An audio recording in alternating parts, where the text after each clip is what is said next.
there, Booktube, welcome back to my channel. I haven't done one of these videos in a while, but I'm gonna tell you about the books that I read in May. This is my May recap video.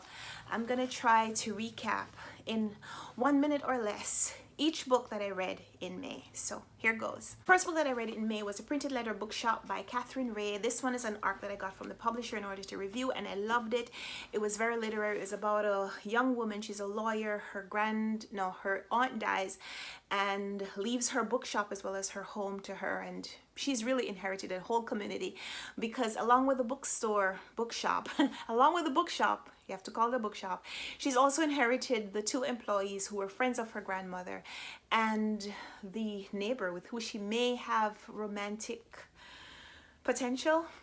This book is literary. There's a list, there are letters that the grandmother, why do I keep saying her grandmother? Before she died, the aunt left letters for her niece as well as for her two employees, and they include lists of books that she thinks they should read in order to help them move into the next phases of their life. And those books are in the back here, and I loved it. I loved a lot of things about this book. I gave this 5 stars. I read The Incendiaries by R.O. Kwan. I read this because I was judging a round of the Booktube prize, and this was one of the books in my category.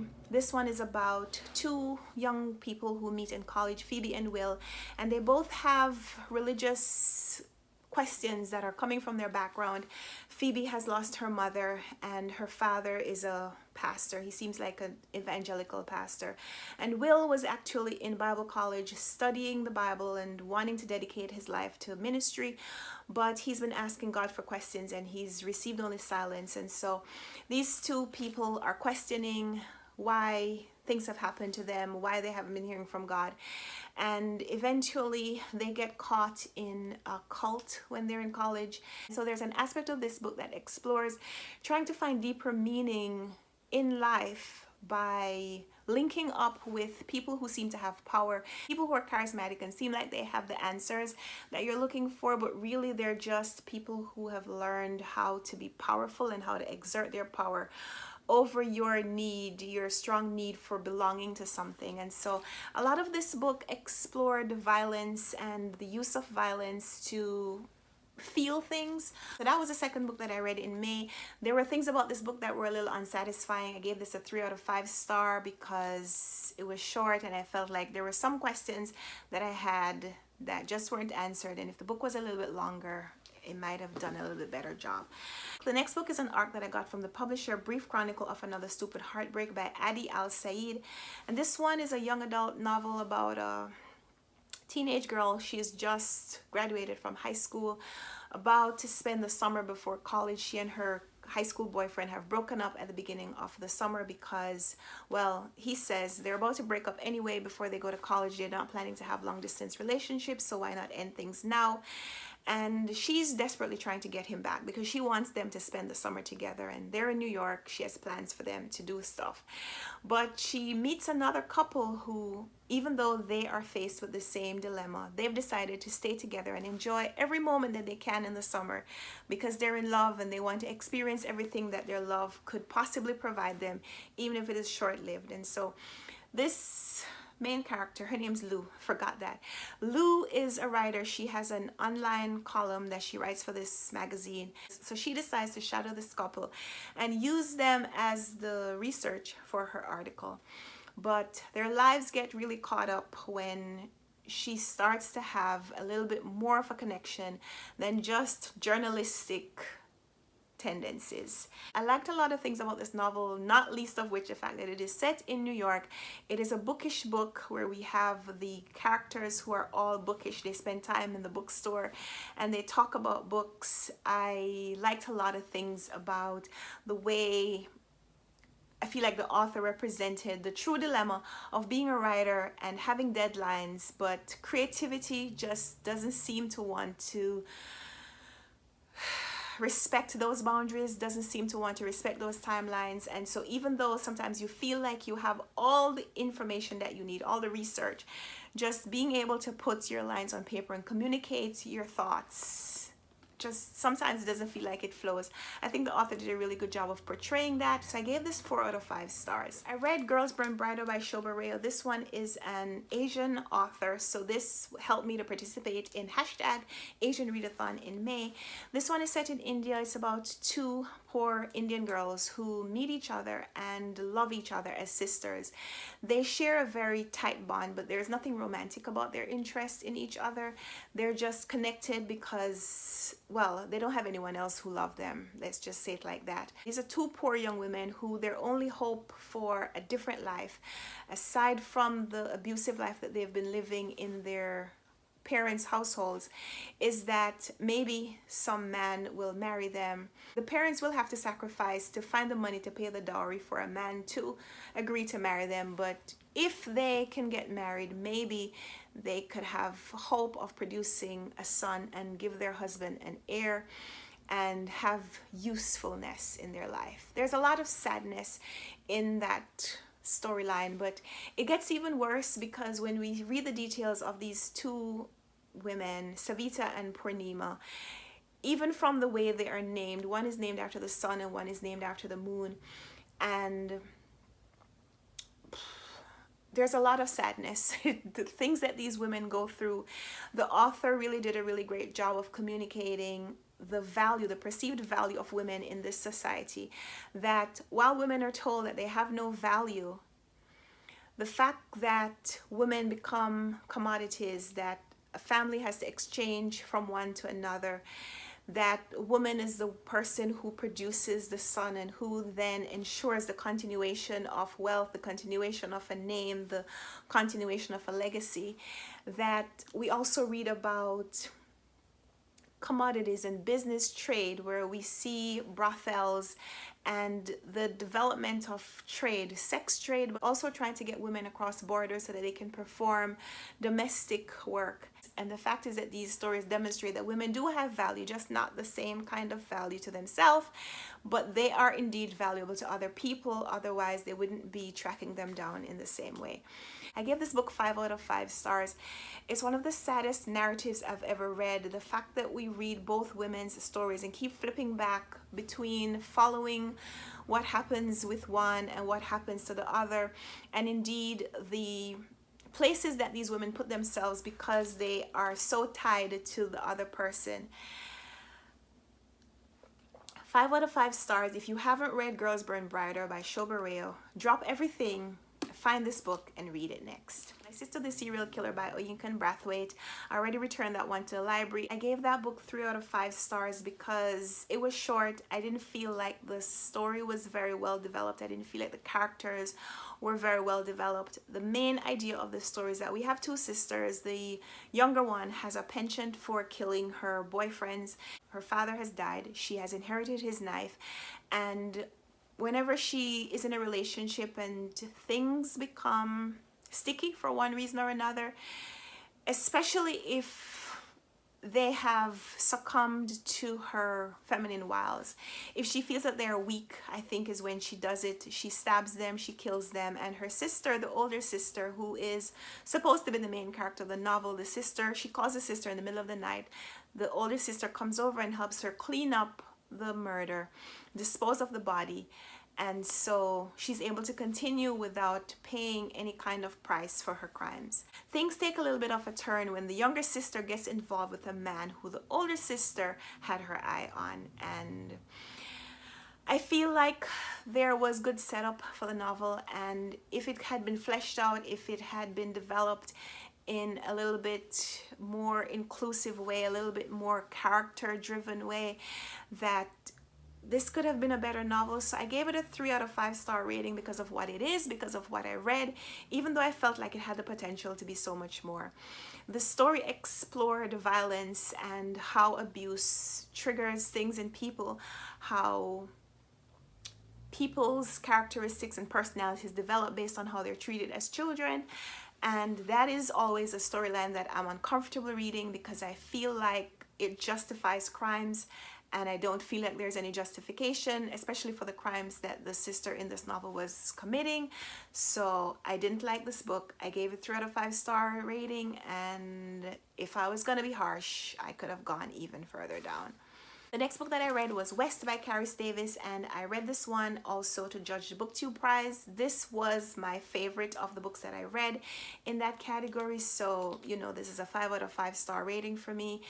It is it's very interesting, it's very allegorical, it's very symbolic. The book is about Cy Bellman, who comes to the United States from England as a pioneer. He and his wife set up a mule farm in Pennsylvania. Unfortunately, she dies and leaves him to care for their daughter.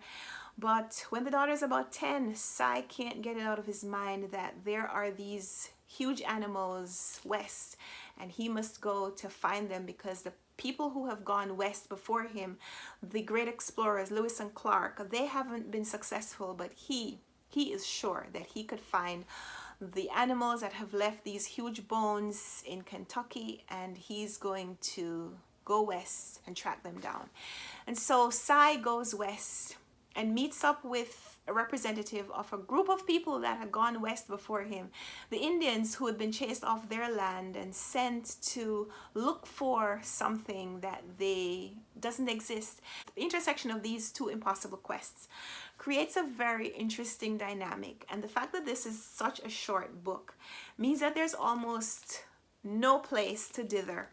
And the author did a fantastic job in presenting what happens when two people who are not supposed to want to trust each other and aren't prepared to work together, when they need to rely on each other in order for one or both of them to find what they're looking for. I love this book. I love what it represented. I love the nature aspect of this story. I love the representation of the Indians. I love the representation of the pioneers. I also love the strength of the secondary character, who turns out to be the main character, the daughter who stays at home, and the comparison between what happens when a man goes off to look for something, and what happens to the people who stay at home. And so there is this discussion, this exploration of where is safety, where is home, where is peace, where is security? Is it elsewhere or is it at home? Because no matter where you go, sometimes there is turmoil, there's war. Love this book, 5 out of 5 stars. It wasn't on my radar before I read this in order to judge the Booktube prize. If you haven't read it, if you haven't heard about West by Carys Davis, check it out. I got this one from the library. This is a book that I want to own. So you might hear more about this in a future book haul. Don't tell my husband.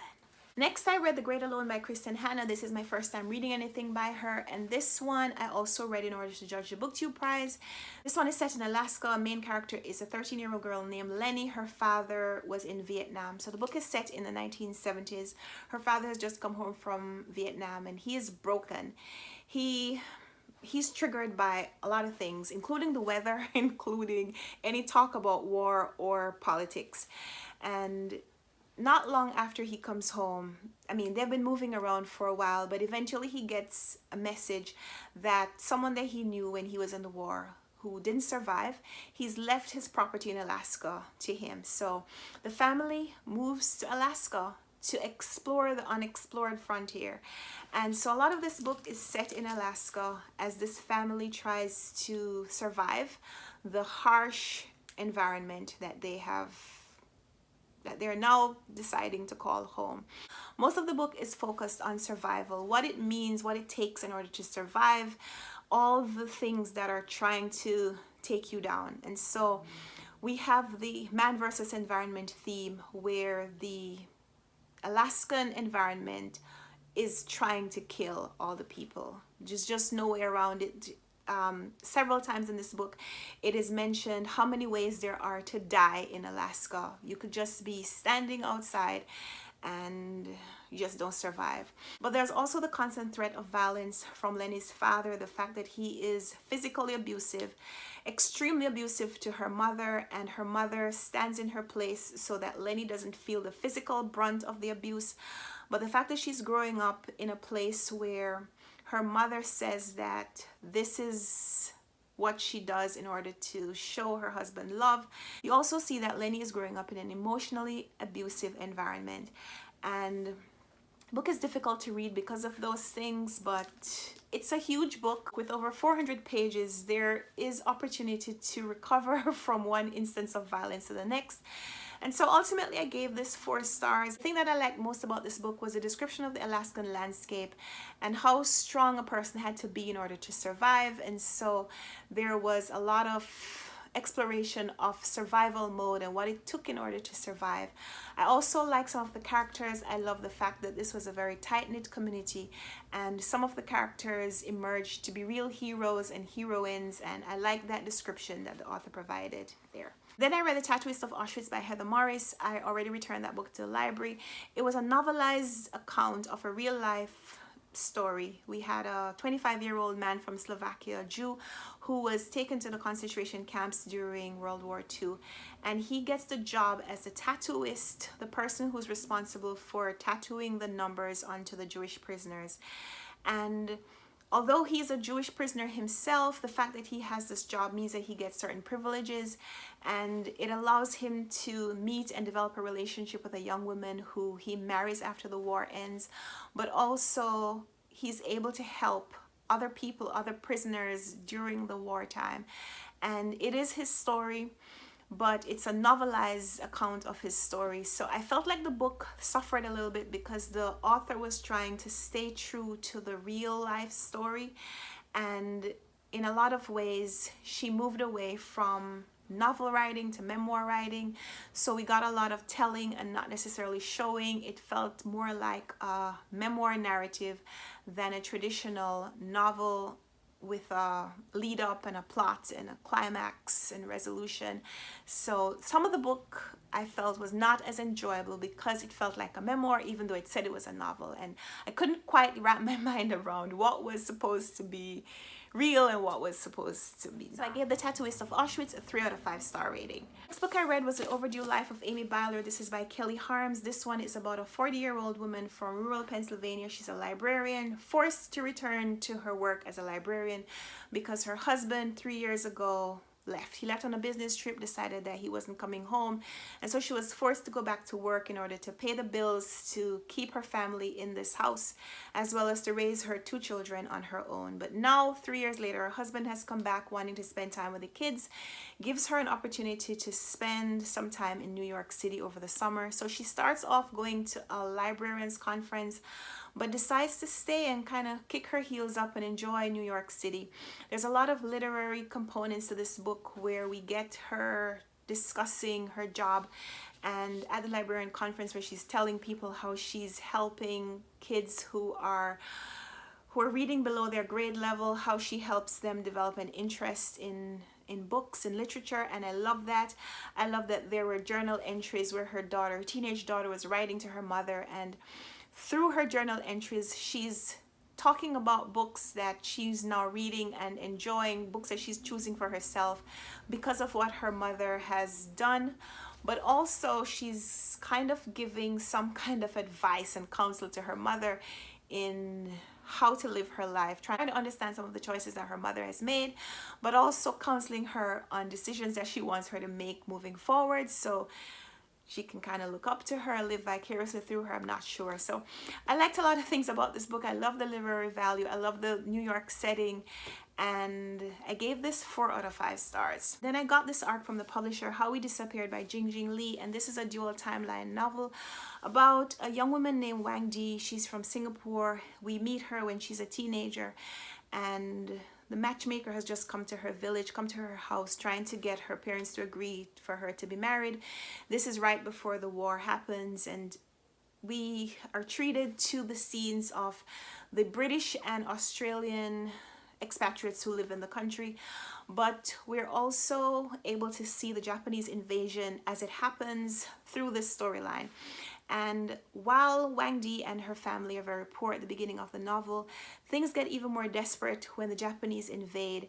And one of the changes that happens in her life is that she's taken off to serve. She's taken off as a prisoner to serve as a comfort woman in a brothel to service these Japanese men. And another timeline happens when Wang Di is older. She's been married now for several decades. Her husband has just died. And while she hasn't spoken to him about her life, and she hasn't allowed him to share the details of his life, his past, where they were during the war, while they haven't talked about those things and haven't really allowed themselves to be intimate with each other while they were married, now that he's died, she's trying to reconnect with him through getting stories of his life from other people.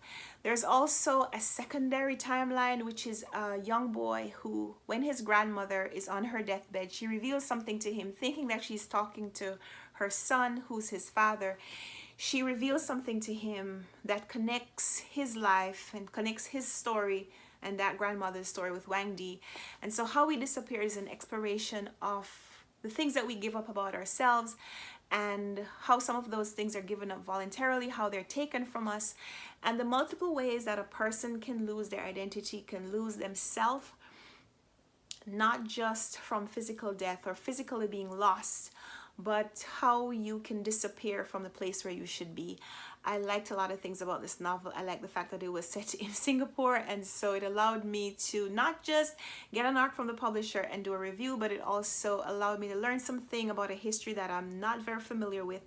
And so this also helped me to participate in hashtag Asian Readathon. So this is just the second book that I read for the Asian Readathon during May, but I liked it. I liked it a lot.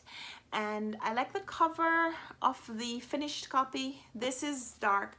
There's a beautiful finished copy, and hopefully I'll get my hands on it at some point as well. Then I read the Book of M by Peng Shepherd. This is the last book that I read in order to judge the Booktube prize, and this is a dystopic story that has a literary component, and it's linked to fairy tales. So we have the fairy tale of Peter Pan losing his shadow and eventually being reconnected with it. We also have these Indian myths where one is about elephants and their ability to remember not just their own memories, but also to share memories with other elephants. Then there's also a myth of a woman who is able to disconnect her shadow, leave her shadow at home to live with her husband, while the body can go off and do other things.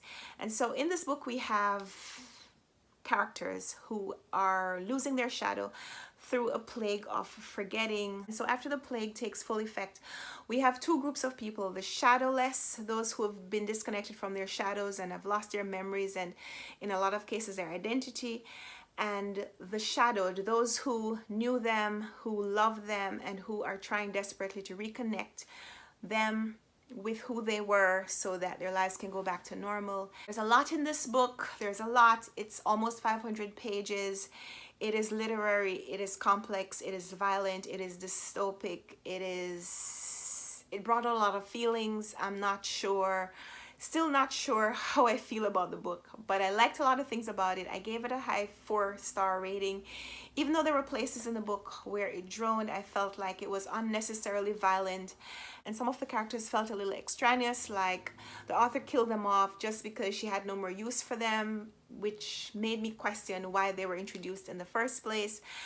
There's also the thing where each character has multiple names, and so even though they have a name here, they're referred to as another name someplace else, and so there's a lot of distraction from that. I felt like we didn't necessarily need all of those names. In fact, even the name, the Book of M is not introduced until the very end of the book, so we spent 460 something pages wondering what's M. But I like the book. I gave it 4 stars. Then I did a buddy read of The Story of Edgar Sawtelle by David Wroblewski. I read this one with Patrice Jones. Hi Patrice, I know she's watching.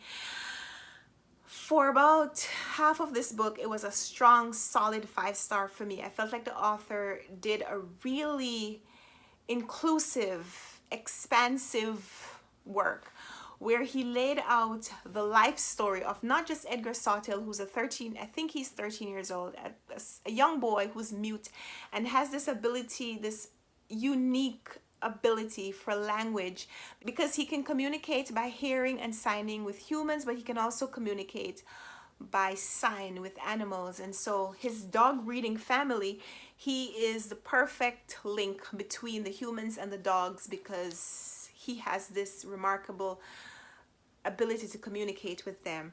And he is curious, he is intelligent, he's witty, he is smart beyond his years, mature beyond his years. And so when his father dies unexpectedly and his uncle seems like he's had a hand in it, Edgar decides that he's going to prove that his uncle is responsible, and it sets their family at odds. And like I said, for the first half of this book, I was certain that it was a 5-star. The ending was very dissatisfying for me. Some of the storylines and some of the questions that the author had set me up to expect that he was going to answer were just, seemed like they were just forgotten. I felt like the continuation of the legacy was ensured, but some of the questions that the author made me ask, I wouldn't have asked those questions on my own. I'm a little angry. Does it sound like I'm angry? Some of the questions that the author made me ask, he just never returned to them. And I felt like maybe the book was getting too long, and maybe the publisher decided they were going to cut some things. Maybe that's where my answers would have gone. But I loved reading this book. I loved reading this book with Patrice. I loved the discussion of this book. And it wasn't until the end where the author gave me a little bit of a consolation prize. And I'm certain, I mean, I have to be satisfied with that, but I wanted more. I mean, I don't know if I'd ever have been happy regardless of how this book ended, because I was enjoying it so much, but I didn't like the ending. I felt dissatisfied. So even though it started off as a 5, and I was pretty certain even at the end that it was a 4, after I thought a little bit more about how irked I was by some of my questions not being answered, I want to lower it, but I'm going to say that for now it's a 4-star read, but with the caveat that I might go back, down, or up as I think more about this book. I got this book from Tara, who's my friend, and she's watching. Thank you, Tara. Thank you for making me read this book. Otherwise, I might never have picked it up. I'm going to stop filming now. Those are the first 12 books that I read in May. I have more books I'm going to be filming later. Also finished Snow Mountain by Yasunari Kawabata. This one was a gift from Sean the Book Maniac. He sent it to me with no reservations. He told me he didn't like it, but since he knows that I like prize-winning books and books by prize-winning novelists, he thought that I'd be interested. Yasunari Kawabata is a Nobel Prize-winning novelist, but he's also a man who killed himself, and some of his sadness seems to echo in his writing. I don't know. This book is set in Japan, and it's a very short book. It's only 120 pages, and it's about a married man who goes on a winter retreat. He goes to this ski mountain lodge in Japan. Is that what it's called? Anyway, he's having a relationship with a geisha there, and she's very young. He seems to be much older than she is. And the fact that he has a wife at home doesn't seem to hinder him pursuing not just the geisha, but another woman who he meets on the train. Well, he sees her on the train when he's heading to the spa. And it turns out that she lives in the same house where the geisha who he's having the relationship with lives, and the geisha is very jealous. I'm not sure that I got the full meaning of this book, other than that it's exploring cold. The title is Snow Country. I feel like I might have said Snow Mountain before. The author goes to a lot of trouble to show the reader how cold it is, and that coldness and lack of emotion is reflected in how some of the people treat each other, where there's a hot and cold relationship that's burgeoning between all the women in this community, and the fact that this man is traveling in and out seems like he kind of belongs there. There's some mention of artistry. There's the art that the geisha performs, music, and also discussion of the ballet, but I'm not sure that I got all the meaning from this book. So if you've read it and you have some thoughts you want to share with me, I'd love to hear from you. Somewhere between a 2 and a 3-star rating is what I'm settling on right now, until maybe I understand a little bit more about the book. This one covers Japan for the Asian Readathon, so that's a win. I also read If You Leave Me by Crystal Hannah Kim. This one is set in Korea, so again, hashtag Asian Readathon. This one is a split narrative. We're following 3 teenagers, and there's a little bit of a love triangle. The younger boy and the girl, they're schoolmates. They're 16 years old, and the older boy is the younger boy's cousin. He is intent on marrying the girl, and the two cousins are separated, and we're set up to feel emotion for one but also to champion for the other. The story is set in 1950s Korea, where the characters are living in refugee camps because of the Japanese invasion, as well as the history of wars. And I like the way the characters are a little bit nonchalant about which war is going on, because they say it doesn't matter which war we're in right now, all the conditions are the same. We've let other people come in and divide our country, so what does it matter who's fighting? I liked a lot of things about this book. I think I'm giving this about a 4-star rating. I've wanted to read this book for so long, so happy that I finally got to it. Hashtag Asian Readathon made me do it. And the last book that I finished in May was Hotel du Lac by Anita Bruckner. This is a reread from last year. This is a previous Man Booker winner, and it's the only Man Booker winner that I finished in May. So I failed on that front because I wanted to read 4 or 5, and I started a couple more but only finished this one. This one is set in Switzerland. It's about a romance novelist who, her life starts to resemble the books that she's writing. She gets caught in love triangles. She gets caught in men abandoning her or using her for one reason or another. And so she escapes to a hotel, but eventually finds herself in the same situation where she's in a love triangle again.